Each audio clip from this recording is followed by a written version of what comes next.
How's it going, everyone? So today we're going to be talking about that. That is a electric Honda lawnmower, and you know, just like every other video, let's have a couple of glamour shots of it.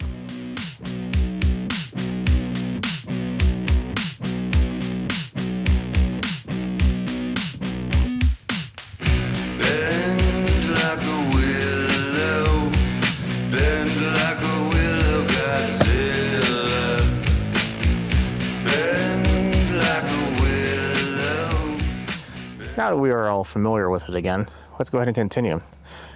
Today we're drinking some Buffalo Trace and a Manly Stanley. And yeah, so we're gonna go over a couple things about this. I have used this machine for a couple weeks now. I've discharged and charged the battery 12 times. I had it for, like I said, a couple weeks. I want to go over a couple of things I've noticed. So we were going to talk over some pros, some cons, and a weird thing. In addition to that, I'm going to go over an interesting part that I didn't even know about until I started doing some math on it today. So stay tuned to the end, and also stay tuned to the end, and I'll let you know if I think it's worth it, and if it is, who is worth it to actually buy it, or who it actually would be good to buy it. Now, let's go ahead and get started, shall we? Pros.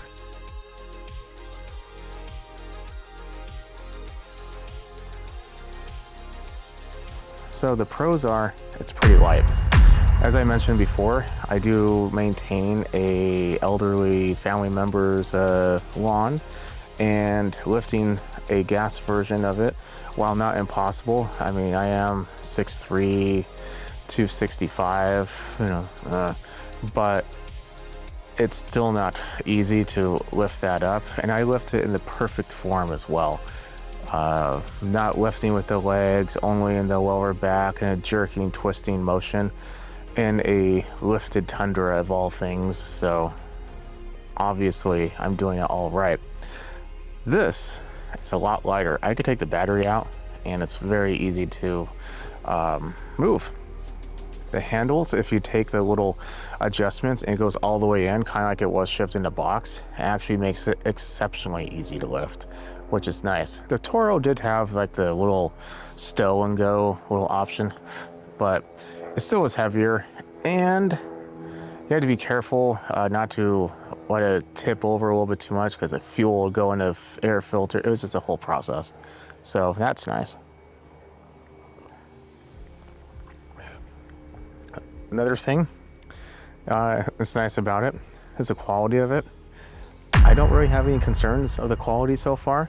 I mean, there might be a few like nitpicky things I have like that might become annoying in the future, but none of them are structural or will impede the use of the machine. Maybe the door will fall off. That is a pretty cheap little door for the battery cover or whatnot. Bugs. But I mean, that's minimal at best, so I'm not going to worry too much about that. So the quality, I have no issue with the quality whatsoever. I think that's actually a pretty good thing. Next one is the power. So let me give you a scenario, or paint you a picture. There we go. I live in Wilsonville, Oregon, or at least just outside of it, which is about here. My little area I live, we don't pay for water per the usage. We just pay a flat rate. So people who use 1 glass of water a month to bathe pay the exact same amount as people who leave their sprinklers on 24/7, watering their lawn, their flowers, their roof, their child, everything. Doesn't matter, same flat rate.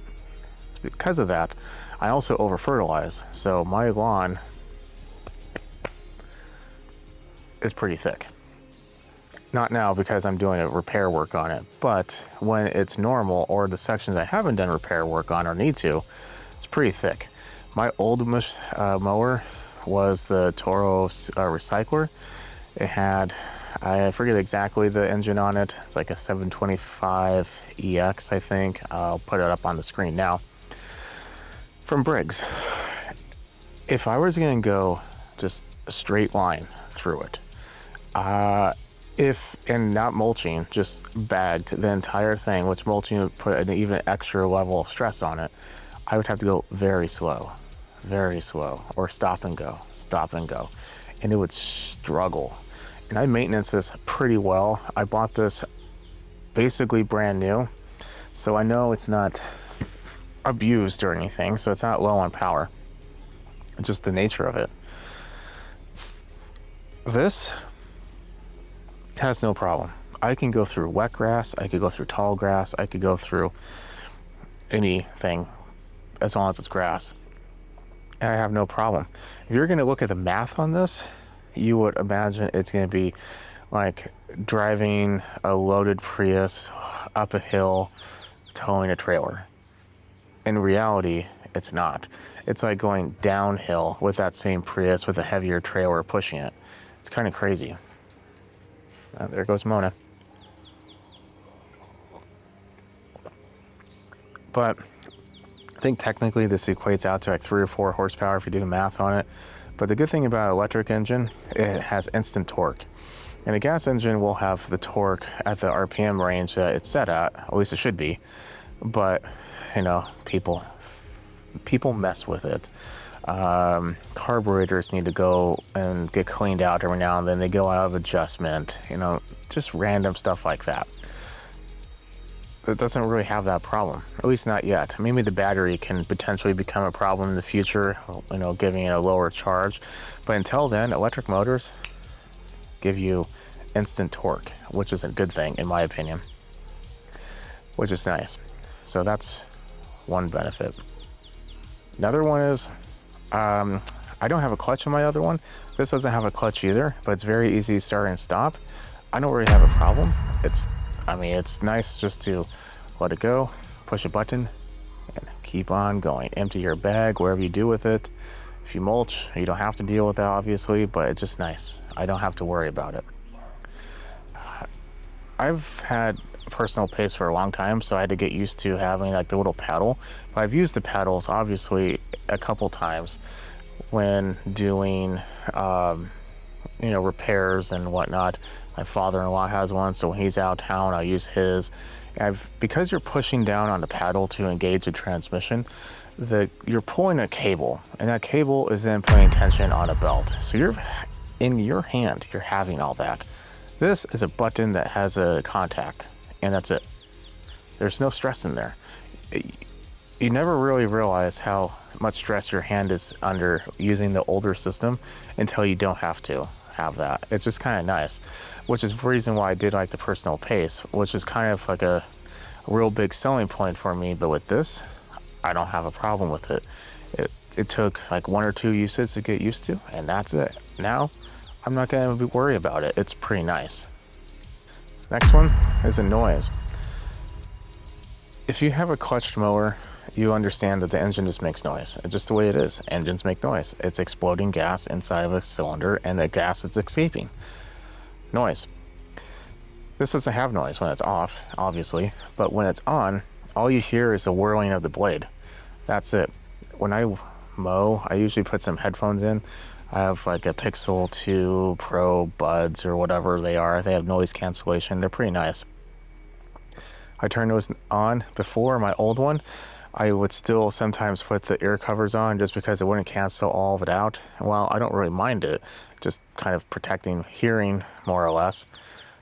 This, I don't even have to do that. I just put my earbuds in and that's it. I barely notice it. The sound is a lot less. I took my phone, which is somewhere around here. Yeah, here we go. Downloaded Audible or a decibel meter on it. Stood either 8 or 10 feet away, I forget. Took a GCV 160. Let it turn. This one had no clutch, so the blade was running. I measured it, and that was 5 decibels louder, which doesn't sound like a lot. But the way they measure decibels is the louder it gets, the more exponentially louder it gets, if that makes any sense. It's not a linear progression. At least that's what I'm told. I don't know, I'm not really the one that designs that type of thing. But It is significantly quieter, so that's nice. So those are the pros. What are the cons? Same thing with the transmission. You're looking at it now. That's a piece of plastic. What the hell is that? Why? I feel like it should just be encased. So knowing that, it's kind of scary, but because of that plastic piece, but it is an electric motor, and the shaft and everything seems fine, and I don't hear that Honda click, click, click, click, click, click. So what makes me think is that it's directly driving the wheels. If it does have a gear, then it just drives the internal electric motor with it, and you don't really need it. It will maybe just work a little bit differently than a standard Honda transmission. I mean, obviously it's an electric one, but I mean, that's really my only fault with it. Kind of. Next con is also kind of the engagement. Remember I told you how your hand doesn't really get tired? You're pulling a cable, and that cable is then putting tension on a belt. So you're in your hand, you're having all that. This is a button that has a contact, and that's it. See, I told you that. What ends up happening is this.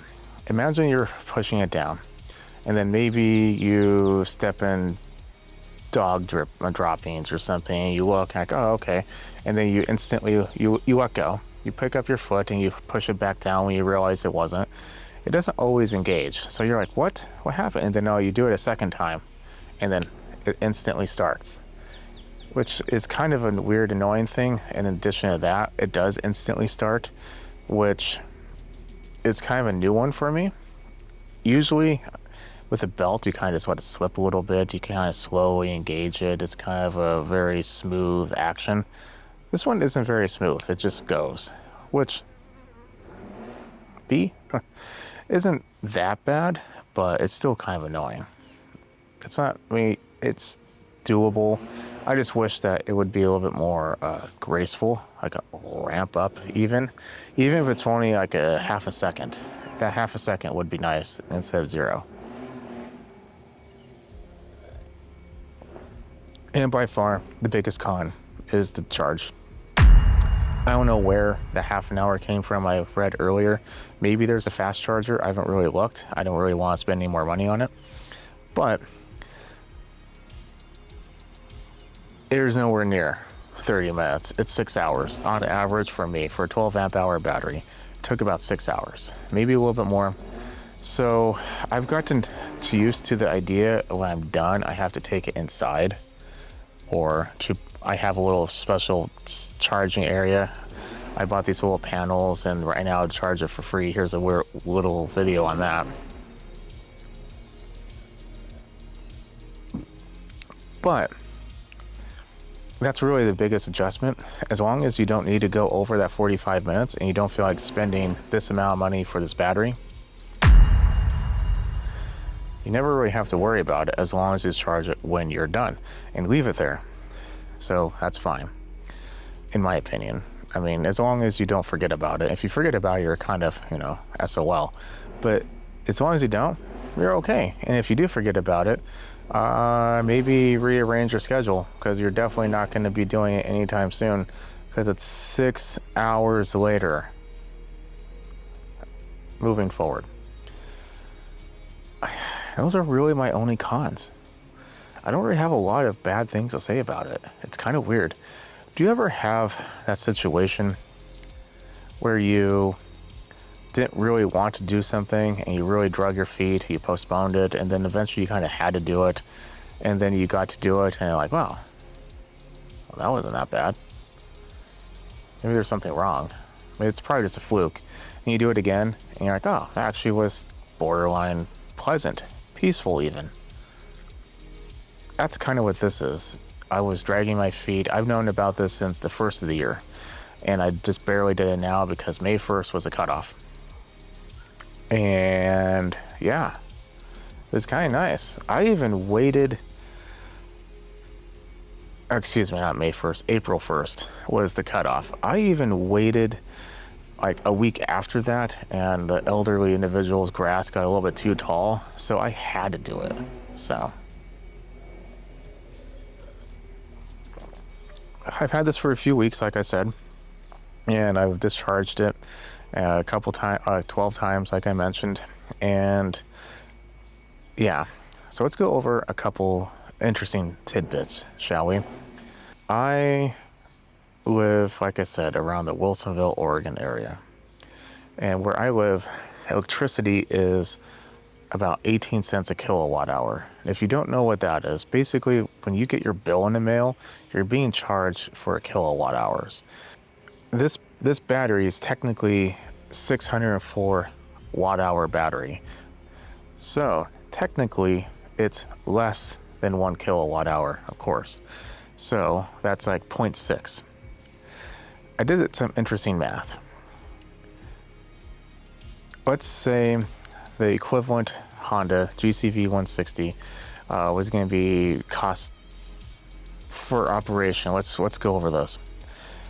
That engine, gas powered, takes a liter roughly of fuel, which is about a third of a gallon.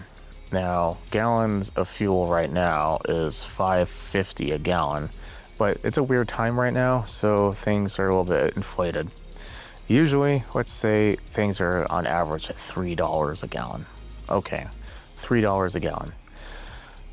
At a third of that is $1. So every time you fill it up, you're just pouring $1 in there, which isn't that bad. I'm not going to argue that.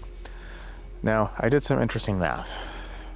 When you charge something, it is nowhere near efficient.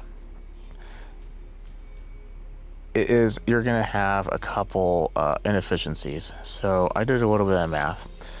Let's say it's 25% inefficient. So you're wasting 25% of the power you're putting into that battery just through the charging process. At 0.6 of a kilowatt hour and losing that amount. And we need to talk about this. Imagine we don't live in an area that's 18 cents. Let's see the worst scenario, which is Hawaii. I'm not going to do Hawaii because no one has grass there. Let's say California. California is the second highest, and that's 33 cents on average per kilowatt hour. So let's say we have the worst case scenario for electricity and the average scenario for fuel.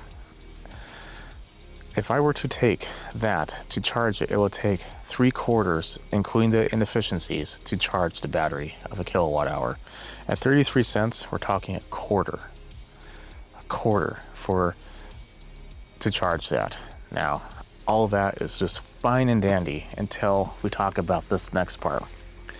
Duration. I mentioned I had this a couple times. I just looked at the average. I was able to get, on average, 47 minutes per charge. If you look at a GCV 160 with the same fuel that we were talking about earlier in quantities, according to Honda, with no load, about 60 to 70 minutes. But who's mowing no load? Were you mowing your air lawn? Under moderate load, it's roughly 40 to 60 minutes. And that's a pretty vague amount of time. Under heavy load, 50 to 60 minutes. Under heavy load, it is 40 to 50 minutes. So I would consider what I was doing heavy load. And what I generally would be doing was medium to moderate load, which was 50 minutes. And that is almost exactly, I mean, a mathematician's dream just happened right now. It's almost 1-to-1. Not many situations in life can you compare apples to apples. Usually you're comparing apples to like pears or something, but this is like comparing like a red apple to a green apple. I mean, they're still apples, just the color is different, and one tastes better. So that is kind of interesting to think about. I don't know if they purposely did that. Probably. I mean, it is Honda. Maybe they put a little bit of thought into it. So, to think about that, it costs $1 to do this exact same thing what a quarter can do. Now, I understand what you're thinking. We're talking cents and pennies, but over the course of time, it will change. or will add up. And I mean, we could talk about the inefficiencies of the battery getting, degraded and whatnot later. I don't know how long it's going to take. I don't know how many charges it is and whatever. And yet again, not pleasant. But I don't usually talk about prices on this channel for a reason, because I don't want to advertise it. But if someone brought a gas version of this to my garage and they said they just want a tune-up, which means sharpening the blade, I'm not changing a belt or anything, that's extra. I'm going to be sharpening the blade. I'm going to be lubricating the gears and kind of cleaning out the gears from the wheels. I'm going to be changing the oil. I'm going to be changing the air filter and the spark plug, and I will at least check the fuel filter in the tank. If there's any type of garbage whatsoever, I'll clean it out. If there's nothing, I'm not going to do that. There's nothing to clean. That alone is $50. My next closest shop, I've priced it out, depending on the machine, is anywhere between $95 and $145 for that service. Damn, that is even my price, because I could do 3 of those in an hour if I needed to. 20 minutes easy. That's like $50 you just saved. I mean, it cost me, let's say, like $3 for the oil, $4 for the oil. Let's say $5. Air filter is like $5. Spark plug is like $4 or $5, $15. So I just made $35 for 20 minutes of time. That's like, I don't know, $80, $90 an hour. I think that's reasonable. So there's that. Now, I did forget one thing. We have the weird part. The weird part is this. There is a headlight on this. Who needs a headlight? The only situation I could come up with 2, and one we're gonna make a thing. The first one is you get home and you realize that you need to mow. Dinner's ready, you sit down and have dinner real quick, and then the time just gets, past you, and you're like, I need to mow the grass, and it gets a little dark. Maybe that can help. Maybe you finish when it's dark out, who knows? Or the second one, we're gonna start a thing called mowing at midnight, because now we can, because we have a headlight. It's just kind of weird. So, what are my final thoughts? Who is this for? This is for people such as myself, has a lawn that I would say is about 5,000 or less square feet. Maybe you can stretch it out a little bit if you don't mind spending the money for the battery or extra battery.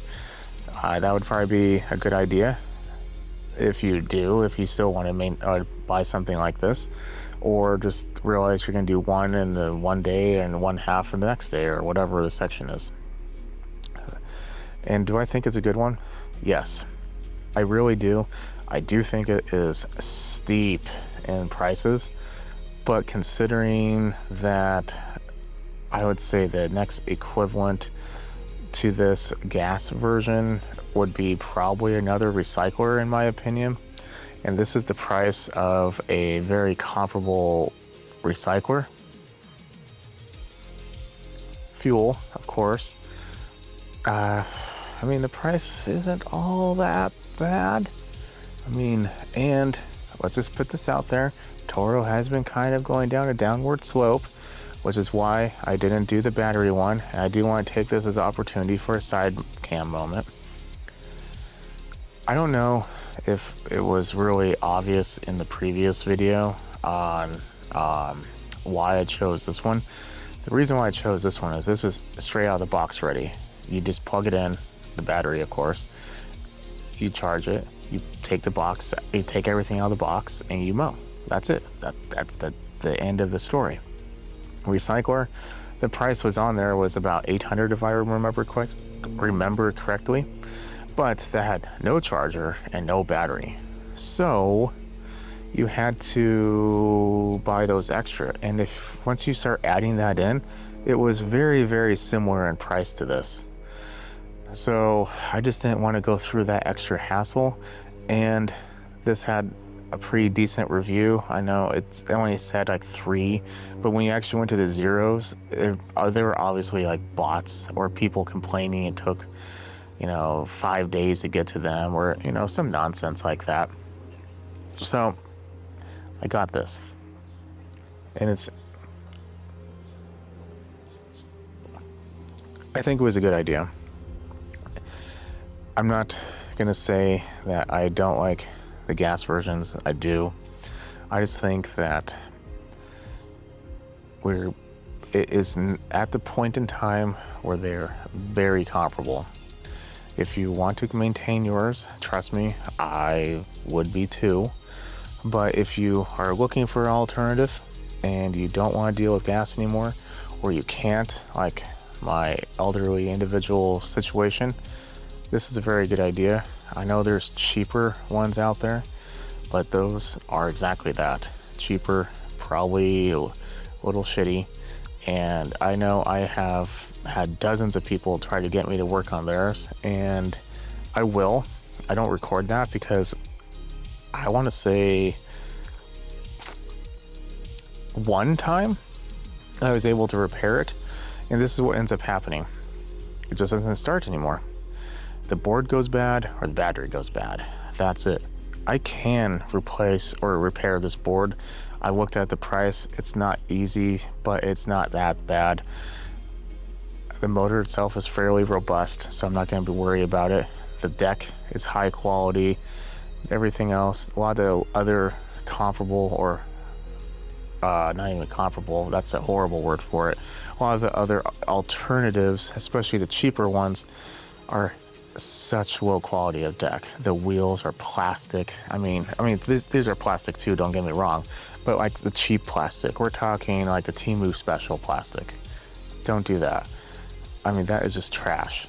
So this, I know, will last a while, so I think it is worth it. So if you're able to go above the little normal threshold of a convenient price, and you're just want something that's going to last a while, you're able to make a small change in your life, yeah, I think it's good. So I'm going to go ahead and leave you at that. If you like what you see, keep watching, subscribe, leave a comment below. If you have any questions about this or anything at all, definitely leave a comment. If you think that electric is horrible and we should all go back to gas, leave that comment. If you're thinking, why wasn't this done 20 years ago, leave that comment. So anything really. I'll catch you on the next one. You have a good night.